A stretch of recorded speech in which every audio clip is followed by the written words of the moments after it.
అందరికీ నమస్కారం అండి. యూనిక్ ఛానల్ స్వాగతం సుస్వాగతం. పల్నాడు ప్రాంతంలో దేవరంపాడు గ్రామంలో స్వయంభూగా వెలిసిన శ్రీ మత్స్యావతార నేతి వెంకటేశ్వర స్వామి వారి దేవస్థానం స్థల పురాణం మీతో షేర్ చేస్తున్నాను. ఈ ఆలయం పిడుగురాళ్లకు అతి సమీపంలో ఉంటుంది. పిడుగురాళ్ల నుండి దేవరంపాడుకు సులభంగా చేరుకోవచ్చు. పిడుగురాళ్ల నుండి ఆటో సదుపాయం కూడా కలదు.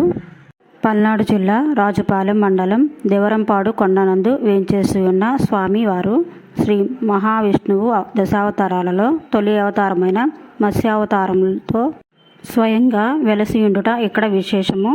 పల్నాటి తిరుమలగా పేరుగాంచిన ఈ క్షేత్రం నందు శ్రీ స్వామివారు నేతి వెంకన్న స్వామిగా కొలవబడుతున్నారు.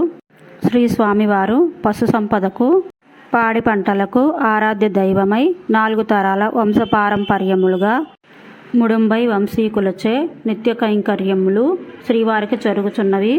శ్రీ స్వామివారి మహిమ తెలిసిన పల్నాటి ప్రాంతము భక్తులు తమకు సంబంధించి పశువులు ఈనిన 3 పూటలు కానీ లేదా 5 పూటలు కానీ మీదు కట్టిన వెన్న తెచ్చి శ్రీ స్వామివారికి పొంగళ్ళు పొంగించి తదుపరి శ్రీ స్వామివారి దేవాలయం చుట్టూ పశువులను ప్రదక్షిణ చేయించి నెయ్యి, బియ్యం, బెల్లం, పప్పు వగైరాలు శ్రీ స్వామివారికి సమర్పించుకొందురు.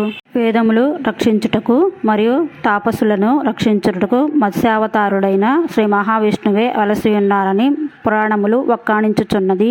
శ్రీ స్వామివారి పాదముల వద్ద నెయ్యి పోసి చూసిన ఎడల నీటిలో ఏ రకముగా చేప కదులునో అలా మత్స్యావతారము నేతిలో లీలగా కనిపించును.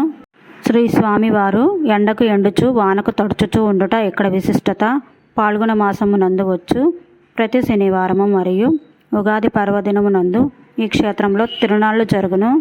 లక్షలాది మంది భక్తులు తరలివచ్చి పొంగళ్ళు పొంగించి తమ మొక్కులు తీర్చుకొనుటకు ఇక్కడ ఆనవాయితీ.